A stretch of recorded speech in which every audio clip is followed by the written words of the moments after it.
আল্লাহ তাবারক ওয়া তাআলা বলেন, ইন্না ইদ্দাতাশ শুহুরি ইনদাল্লাহি ইসনা আশারা শাহরান ফি কিতাবিল্লাহি ইয়াওমা খালাকাস সামাওয়াতি ওয়াল আরদ يوم خلق السماوات والأرض منها أربعة حرم আমার আল্লাহ সুবহানাহু ওয়া তাআলা পৃথিবী যখন সৃষ্টি করেন, পৃথিবীর শুরু লগ্ন থেকে নিয়া রব্বুল আলামিন যখন দুনিয়া সৃষ্টি করেছেন, তখন থেকে রব্বুল আলামিন আরবাতুন হুরুম 12টা মাস আল্লাহ তাবারক ওয়া তাআলা সৃষ্টি করেছেন। তার মধ্যে 4টি মাসকে আল্লাহ মুবারক মাস বলেছেন, সম্মানী মাস বলেছেন, আরবাতুন হুরুম। এই 4টা মাসের মধ্যে এই যে মাস আজকে চলতেছে, এটার নাম হলো পবিত্র রজব মাস। সেই মাস হলো রজব, সম্মানী মাস। সম্মানিত হাজিরিন কিরাম, আমার নবী মুহাম্মদুর রাসূলুল্লাহ সাল্লাল্লাহু আলাইহি ওয়াসাল্লাম একটা হাদিস ইমাম তাবরানী মুজামুল কাবিরের মধ্যে হাদিসটি উল্লেখ করেছেন, আরো অন্য অন্য কিতাবের মধ্যে এই হাদিসটা আছে। আল্লাহর নবী বলেন, আর-রাজবু শাহরুল্লাহ, আমার আল্লাহ তাবারক ওয়া তাআলা রজব মাসকে বলেছেন আমার মাস। সুবহানাল্লাহ বলেন না, কার মাস? আর-রাজবু শাহরুল্লাহ, আল্লাহ বলেন এই রজব হচ্ছে আমার মাস। মান আকরামা শাহরুল্লাহ, এই মাসকে যারা সম্মান করবে, এই মাসকে যারা মর্যাদা দিবে, আমার নবীজি বলেন, মান আকরামা শাহরাল্লাহু ফিদ দুনিয়া ওয়াল আখিরাহ, ওই ব্যক্তিকে আমি দুনিয়ায় সম্মানিত করব, আর পরকালে আমার ওই গোলাম উম্মতকে আমার আল্লাহ সুবহানাহু ওয়া তাআলা তার মর্যাদা বৃদ্ধি করে দিবেন। সম্মানিত হাজিরিন, এই মাস সম্পর্কে অসংখ্য হাদিস এনেছে। আমরা 12 এশিয়া মহাদেশের মধ্যে প্রখ্যাত হাদিস বিচারক শাহ ওয়ালিউল্লাহ মুহাদ্দিসে দহলভী রাহমাতুল্লাহি আলাইহি তার একটা কিতাবের মধ্যে লিখেন, মা সাবাতা মিনাস সুন্নাতি ফি আইয়ামিস সানা। সেই কিতাবের মধ্যে একটা হাদিস তিনি বলেন, আল্লাহর নবীজি মুহাম্মদুর রাসূলুল্লাহ সাল্লাল্লাহু আলাইহি ওয়াসাল্লাম রজব শরীফ সম্পর্কে বলেন, এই রজব মাস হলো আল্লাহর মাস, আর রজবের পরে শাবান মাস হলো নবীজি বলেন আমার মাস, আর এর পরে হলো রমজান মাস, হলো আমার উম্মতের মাস। সম্মানিত হাজিরিন, এই হাদিসের ব্যাখ্যায় অসংখ্য মুহাদ্দিসিনে কেরাম লেখেন, আল্লাহ সুবহানাহু ওয়া তাআলার এই পবিত্র রজব মাসকে যারা সম্মান করবে, এই রজব মাসকে যারা মর্যাদা দিবে, এই মর্যাদা দেওয়ার কারণে দুনিয়ায় তার মর্যাদা বৃদ্ধি হবে, দুনিয়ায় তার সম্মান বাড়বে, পরকালে তার মর্যাদা বৃদ্ধি পাবে। এই মাসকে আমরা কিভাবে সম্মান করব? এই মাসকে কিভাবে আমরা মর্যাদা দিব রে ভাই? অসংখ্য মুহাদ্দিসিনে কেরামে হাদিসের ব্যাখ্যা করেছেন, এই রজব মাস আসার পরে যে ব্যক্তি 60টা রোজা রাখবে, ওই রজব মাসের 60টা রোজার বরকতে আল্লাহ সুবহানাহু ওয়া তাআলা জাহান্নাম 60টা, ওই 60টা জাহান্নাম আল্লাহ তার বান্দার জন্য বদ্ধ করে রাখবে। কয়টা রোজার বদৌলতে? 60টা। এরপরে শাহ ওয়ালিউল্লাহ মুহাদ্দিস দেহলভী দেখেন, নবীজির হাদিস তিনি উল্লেখ করেছেন। এরপরে যে ব্যক্তি, অনেক লম্বা হাদিস, আমি হাদিসের মধ্যখান শুধু বলতেছি। এরপরে তিনি বলেন, যে ব্যক্তি ওই রজব মাসে 8টা রোজা রাখবে, আপনারা জানা থাকলে উত্তর দিবেন, জান্নাত কয়টা? বলেন না। 8টা আমরা জানি না। হ্যাঁ, 8টা কয়টা? 8টা জান্নাত সবাই বলতে হবে। কয়টা? 8টা। আরো জোরে বলেন, আরো জোরে, ঘুম সারান, আরো জোরে। জাহান্নাম কয়টা? 60টা। জাহান্নাম 60টা। সাথে আর 8 বেড়া লাগাই না জানি। জাহান্নাম হচ্ছে 60টা, জাহান্নামের স্তর হচ্ছে 60টা। নারে তাকবীর, নারে রিসালাত, আহলে সুন্নাত ওয়াল জামাত, দক্ষিণ সৈশ্রী সুন্নি মহাসম্মেলন আল্লাহ কবুল করেন। আতলামান সম্মানিত হাজিরিন, ঠান্ডা একদিকে, ঠান্ডা খুব প্রচুর ঠান্ডা আসতেছে এদিকে। আমি যেমন কথা বলতে আমার কষ্ট হচ্ছে, এভাবে ঠান্ডা। তো আমরা রোজা মাসকে কি করবো? আমরা রোজা রাখবো, রোজার পাশাপাশি নামাজ ছাড়বো না ধরবো? আর জোরে বলেন, ছাড়বো না ধরবো? ধরবো, আমরা নামাজ ছাড়বো না। যেটাই যার উম্মতে মুহাম্মদের জন্য আল্লাহ পৃথিবীর প্রত্যেকটা জমিনকে আল্লাহ নামাজের স্থান বানিয়ে দিয়েছেন। সুবহানাল্লাহ। আল্লাহ সুবহানাহু ওয়া তাআলা মহাগ্রন্থ কোরআনের মধ্যে সেই আয়াতে কারিমার মধ্যে আমার আল্লাহ বলেন, আকিমিস সালাতা লিযিকরি। কোরআনে পাকের মধ্যে আল্লাহ সুবহানাহু ওয়া তাআলা প্রায় 80 জায়গার মধ্যে বলেছেন, আকিমিস সালাতা লিযিকরি। আমার উম্মতেরা নামাজ নামাজ নামাজ নামাজ নামাজ তোমরা কায়েম করো।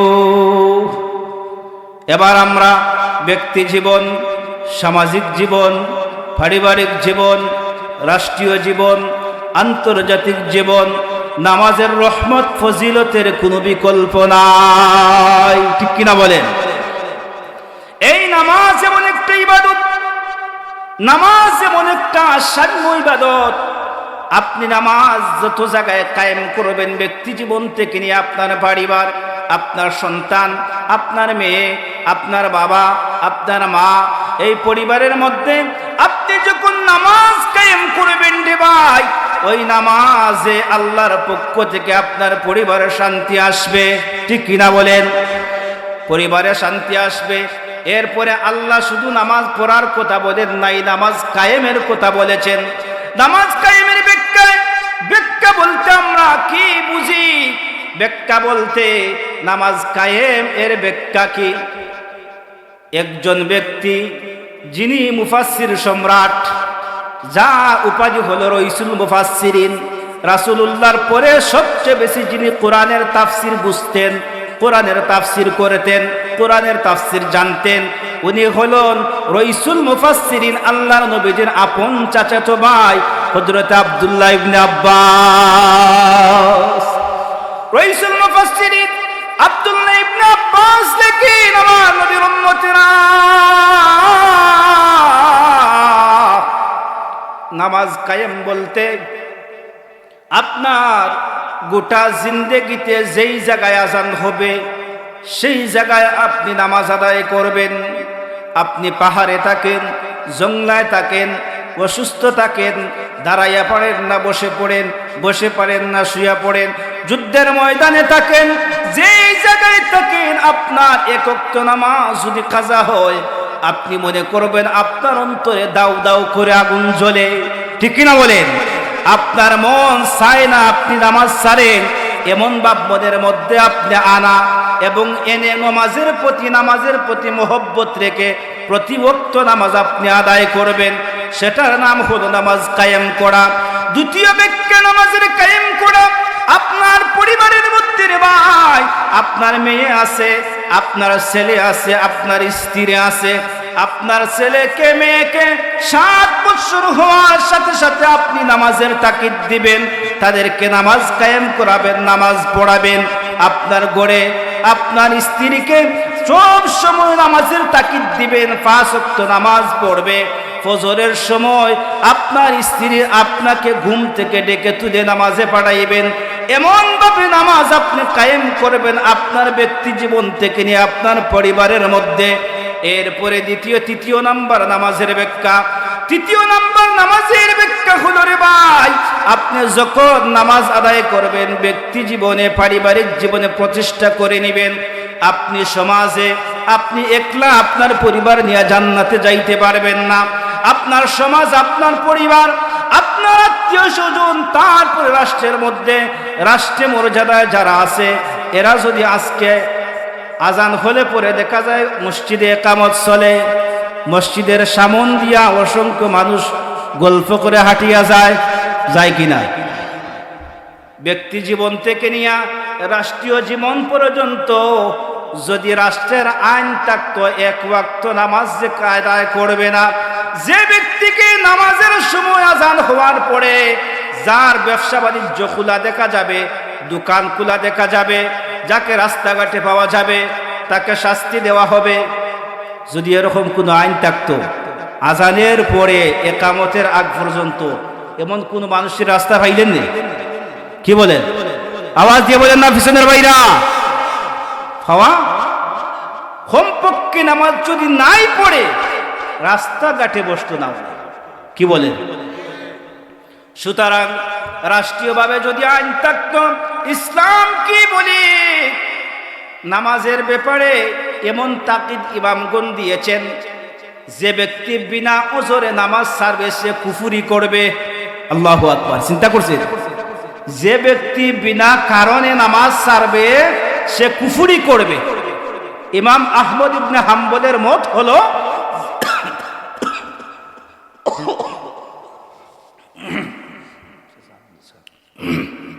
বিনা কারণে যে নামাজ ছাড়বে সে কি করবে?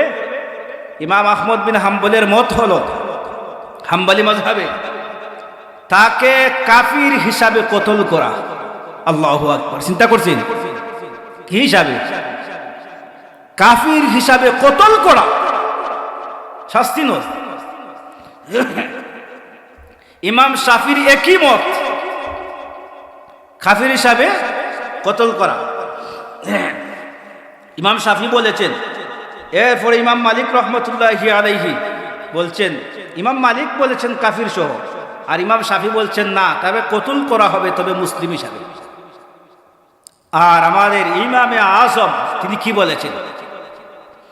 ইমামে আজম হযরত ইমাম আবু হানিফা রাহমাতুল্লাহি আলাইহি তিনি বলেন, বেনামাজি ব্যক্তিকে কাফির হিসাবে কতল করবেন না, মুসলমান হিসাবে কতল করবেন না।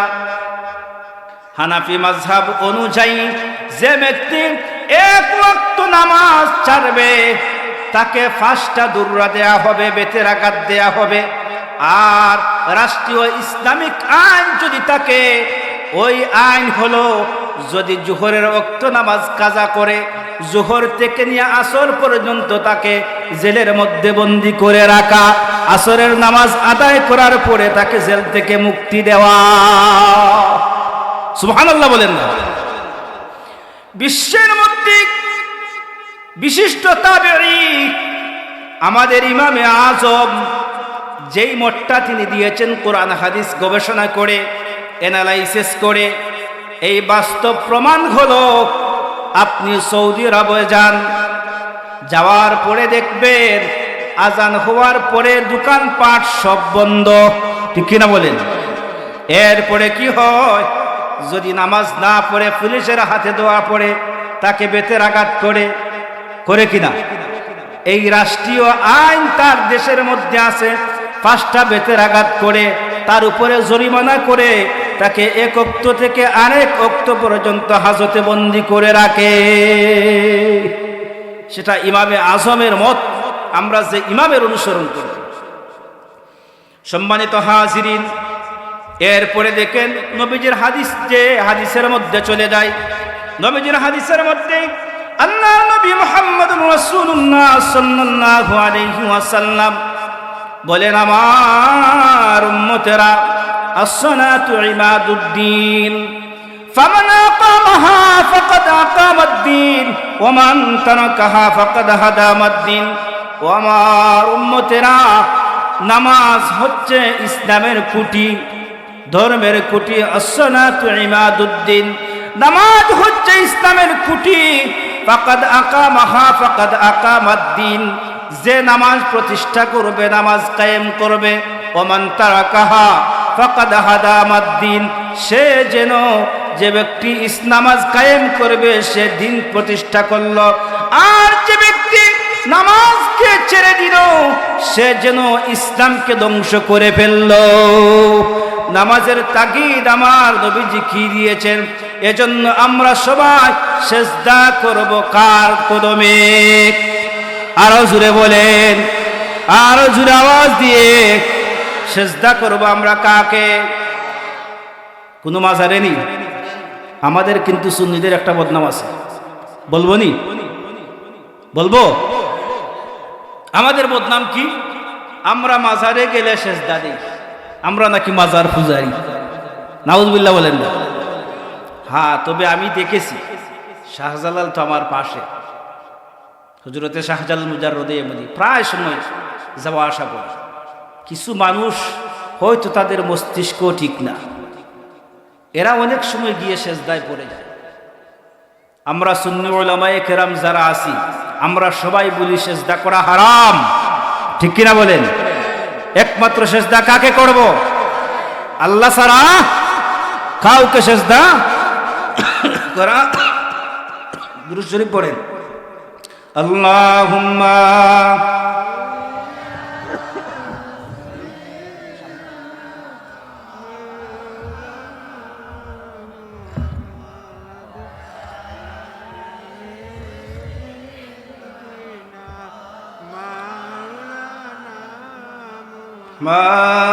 আল্লাহুম্মা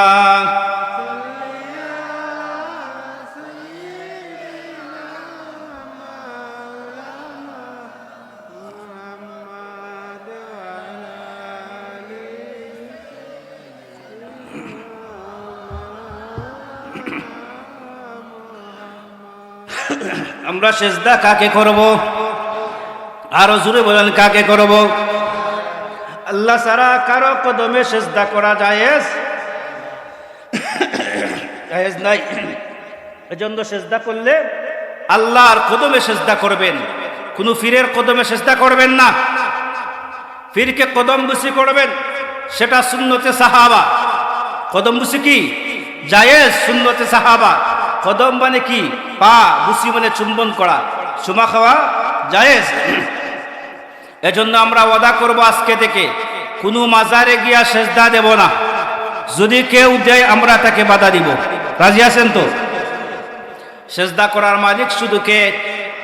ওমান ইয়াতাওয়াক্কাল আলাল্লাহ ফাহুয়া হাসবুহ কুল হুয়াল্লাহু আহাদ আল্লাহুস সামাদ লাম ইয়ালিদ ওয়া লাম ইউলাদ ওয়া লাম ইয়াকুল লাহু কুফুয়ান আহাদ।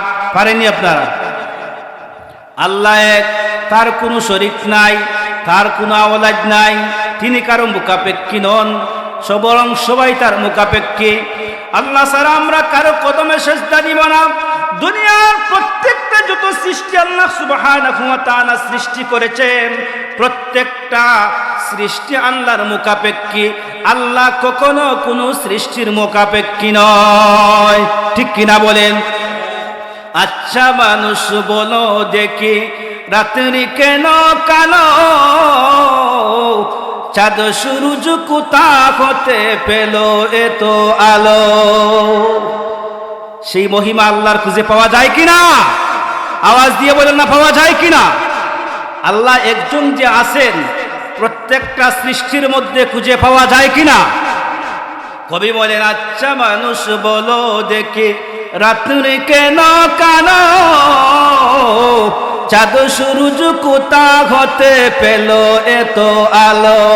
পশু পাখি কই না কথা, মানুষ কেন কয়? পশু পাখি কই না কথা, মানুষ কেন কয়? বলো বলো এসব মানুষ কেমন করে হয়? বলো বলো এসব মানুষ কেমন করে হয়? ফলগুলো নানান রঙের সবুজ বটে হয়, ফুলগুলো নানান রঙের, পাতাগুলো নানান রঙের সবুজ বটে হয়। ফুলগুলো নানান রঙের কেমন করে হয়? পাতাগুলো সবুজ বটে, ফুলের মতো নয়, ঠিক কিনা বলেন? দুধ কেন হয় সাদা, মরিচ কেন জাল? দুধ কেন হয় সাদা, মরিচ কেন জাল? আমগুলো সব পাকলে পড়ে কেমনে হয় তালাল? আমগুলো সব পাকলে পড়ে কেমনে হয় তালাল? আমরা সবাই বাস করি ভাই এই দুনিয়ার রঙে, হাতের রেখা আর চেহারা মিলে না কারো সঙ্গে, ঠিক কিনা বলেন? আমরা সবাই বাস করি ভাই এই দুনিয়ার রঙ্গে, হাতের রেখা আর চেহারা মিলে না কারো সঙ্গে, আর মিলে না কথার তরুণ আঙ্গুলের টিপ,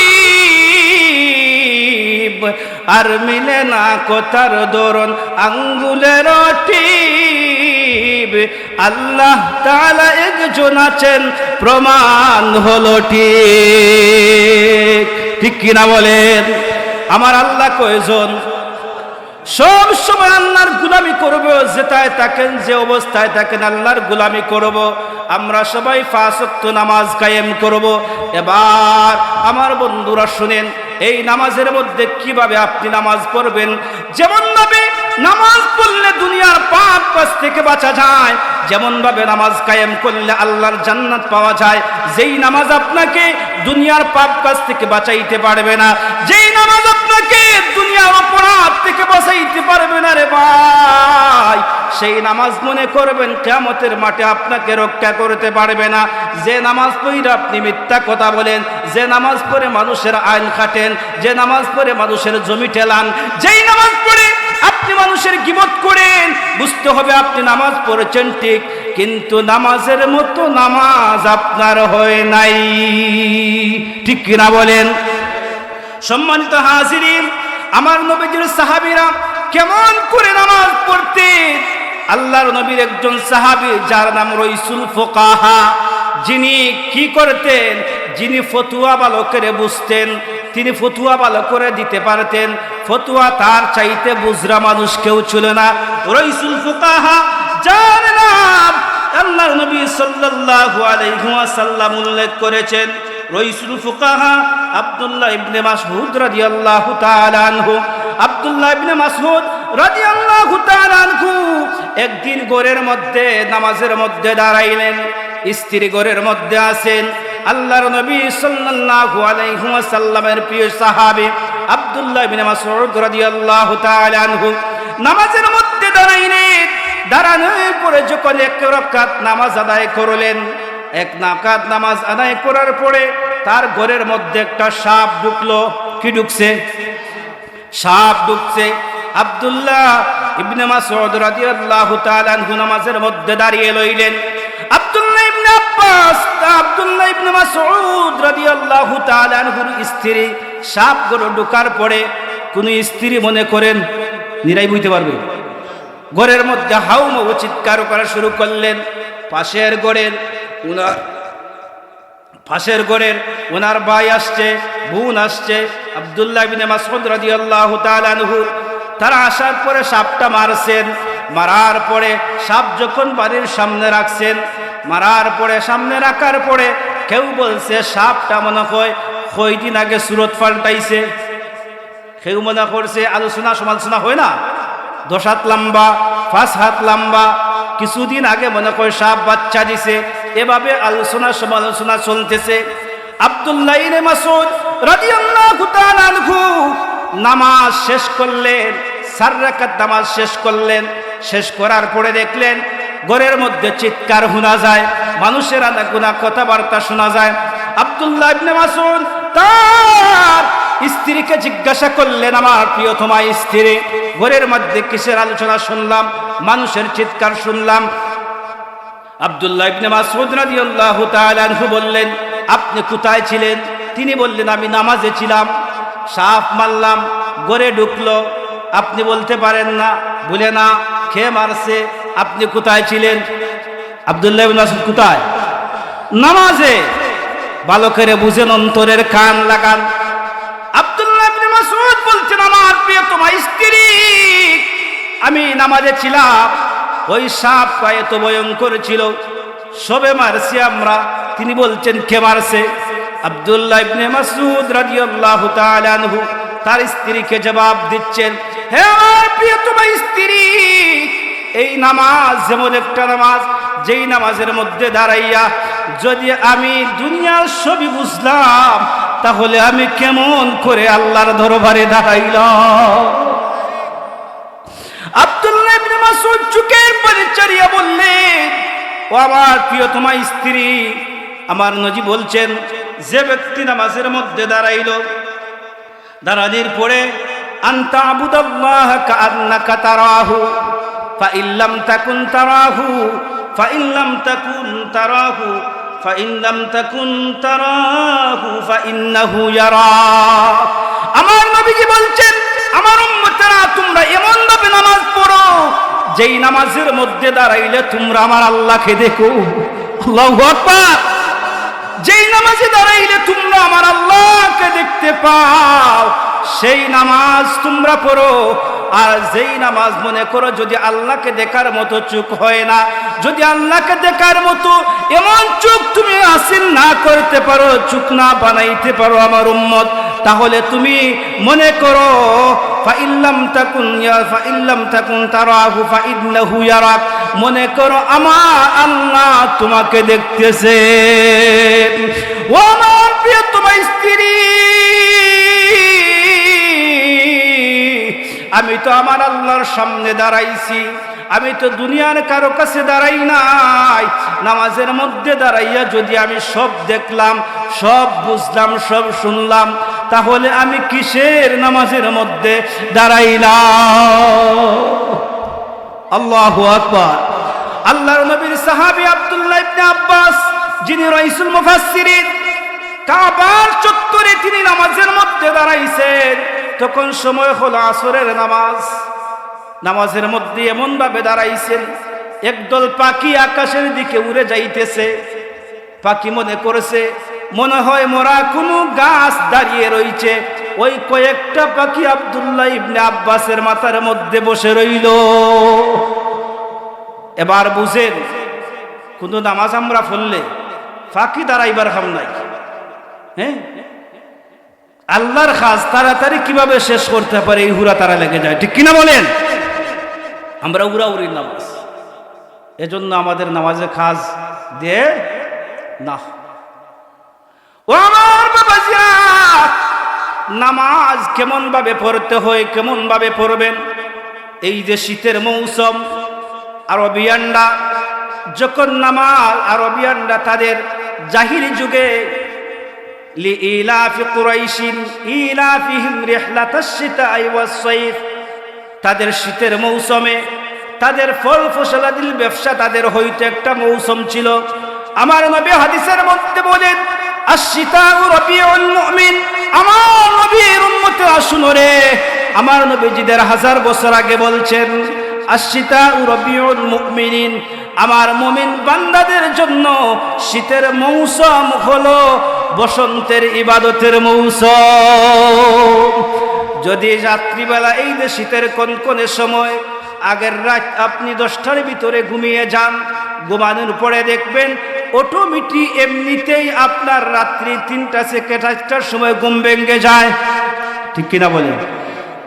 তখন সময় আপনি তাজদের নামাজ পড়ার সময় মিলে ঘুমও হয়ে যায়, তাজদের নামাজটা ঘুমও ভেঙে যায় সময় মতো, তাজদের নামাজটাও পড়া যায়। এজন্য আমার নবী বলছেন, আশ-শিতাউ রাবিউল মুমিন, আমার উম্মতের ইবাদতের মৌসুম হইল শীতের দিন। সুবহানাল্লাহ, বুঝছেন? আর আমরা শীতের দিন কি করি?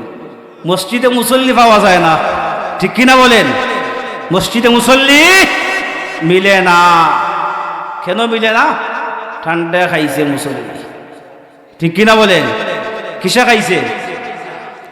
ঠান্ডা খাইছে মুসল্লি। ও আমার বাবাজিরা শুনে, আমার নবীর উম্মতেরা এই শীতের কনকনে সময় যারা নামাজ পড়বে, কষ্ট করে যারা শীতের কনকনে ওযু করবে, যারা নামাজ আদায় করবে, আমার নবীজি সেই উম্মতের জন্য উপহার দিয়ে গেছেন। উম্মতদেরকে আল্লাহর নবী পুরস্কার দিয়ে গেছেন। আমার নবী বলছেন, ময়দানে মাহশর যে উম্মতরা আমার এই শীতের কনকনে সময়, আমার যে উম্মত এই শীতের কনকনে সময় ওযু করবে, শীতের অজুর পানিটা যখন টপটপাইয়া পড়বে, ওই অজুর পানির সাথে আমার উম্মতদের গুনাহ ঝরে পড়ে যায়।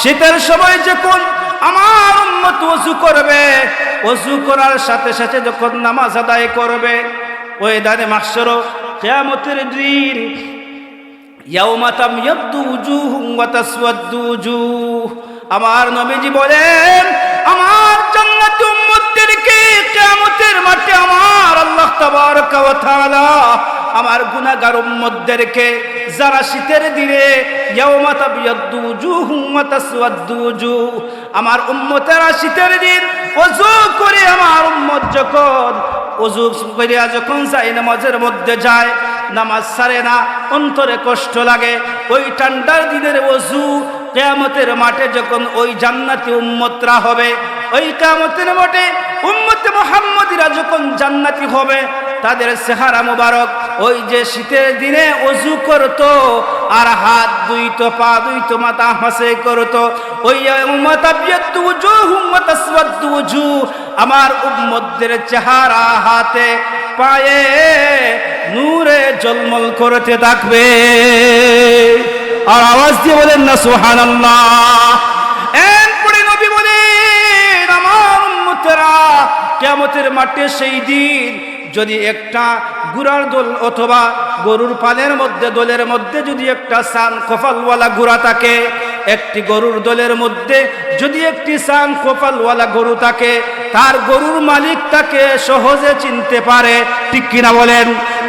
ও আমার নবীর উম্মতেরা, আমার নবীজি বলেন, আমার উম্মতেরা কিয়ামতের মাঠে সেই দিন আমার যে উম্মতটা শীতের দিনে ওযু করেছে, হাত ধুইছে, মুখ ধুইছে, মাথা মাসে করেছে, সেই দিন তাদের চেহারা নূরের মতো চমকাইতে থাকবে, ঝলমল করতে থাকবে। সেই দিন আমার জান্নাতি উম্মতদেরকে আমি হাতে ধরে টেনে টেনে আমার ওই নূর চমকানে ওয়ালা চেহারার মধ্যে উম্মতদেরকে নিয়ে আমি জান্নাতে চলে যাইব। অতিও গভীর হয় রজনী যখন, অতিও গভীর হয় রজনী যখন, নীরবে প্রভুর নাম জপিও তখন, ঠিক না বলেন? ও আমার বাবাজিরা, দুনিয়ার মধ্যে রাত্রি যত গভীর হয় তত দুনিয়ার প্রত্যেকটা মানুষের দরওয়াজা বন্ধ হয়ে যায়, ঠিক কিনা বলেন? দিন রাত্রি যত গভীর হয় প্রত্যেকটা মানুষের জানালা বন্ধ হয়ে যায়। রাত্রে যত গভীর হয় দুনিয়ার সমস্ত অফিস আদালত সব কিছু বন্ধ হয়ে যায়, আমার আল্লাহর রহমতের দরজা খুলে দেন। কবি বলেন, অতি গভীর হয় রজনী যখন, নীরবে প্রভুর নাম জপিও তখন, নীরবে প্রভুর নাম জপিও তখন। প্রভুর করুণা যদি পাইবারে চাও, প্রভুর করুণা যদি পাইবারে চাও, নিশীতে উঠিয়া আল্লাহর গুণগান গাও, গভীরে উঠিয়া আল্লাহর গুণগান গাও। আস্তাগফিরুল্লাহ ইন্নাল্লাহ গফুরুর রহিম, আস্তাগফিরুল্লাহ ইন্নাল্লাহ গফুরুর রহিম, আস্তাগফিরুল্লাহ রাব্বি মিন কুল্লি যামবিন ওয়া আতুবু ইলাইহি, লা হাওলা ওয়ালা কুওয়াতা ইল্লা বিল্লাহিল আলিয়্যিল আযীম, লা ইলাহা ইল্লাল্লাহু মুহাম্মাদুর রাসূলুল্লাহ সাল্লাল্লাহু আলাইহি ওয়াসাল্লাম। সম্মানিত হাজিরিন, আপনাদের লাগে একটি দাওয়াত দিয়ে যাচ্ছি। আল্লামা ফুলতলি সাহেব কবিলা রহমতুল্লাহি আলাইহি, রইসুল মুফাসসিরিন ওয়াল মুহাদ্দিসিন, রইসুল কুররা, শামসুল উলামা, এই এশিয়া মহাদেশের ভিতরে প্রখ্যাত বুজুর্গ আল্লামা ফুলতলি সাহেব কবিলা রহমতুল্লাহি আলাইহি ইসালে সোয়াব মাহফিল 15ই জানুয়ারি।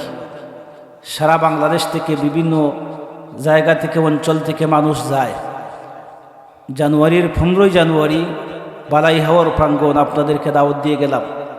আমিও যাওয়ার চেষ্টা করবো ইনশাল্লাহ, প্রতি বছরই যাই, আল্লাহ তৌফিক দেন যাব ইনশাল্লাহ। আপনাদেরকেই এক মকবুল ওলি সেই ফুলতলি সাহেব কবিলা রাহিমাহুল্লাহ বাংলাদেশের অনেক আলিম তো মন্তব্য করেন যে ফুলতুলি সাহেব কিবলার মতো যদি 7টা বিভাগে 7 জন ওলি থাকতেন, গোটা বাংলাদেশ সুন্নিয়তে পরিপূর্ণ হয়ে যেত। আলহামদুলিল্লাহ বলেন। আলিমরা সে কথা উক্তি দিয়েছেন। সেই আল্লাহর মকবুল ওলির জিয়ারতে লক্ষ লক্ষ মানুষ প্রতি বছর বালাই হাওরে সামিল হয়। আমরাও সবাই যাওয়ার চেষ্টা করবো ইনশাআল্লাহ।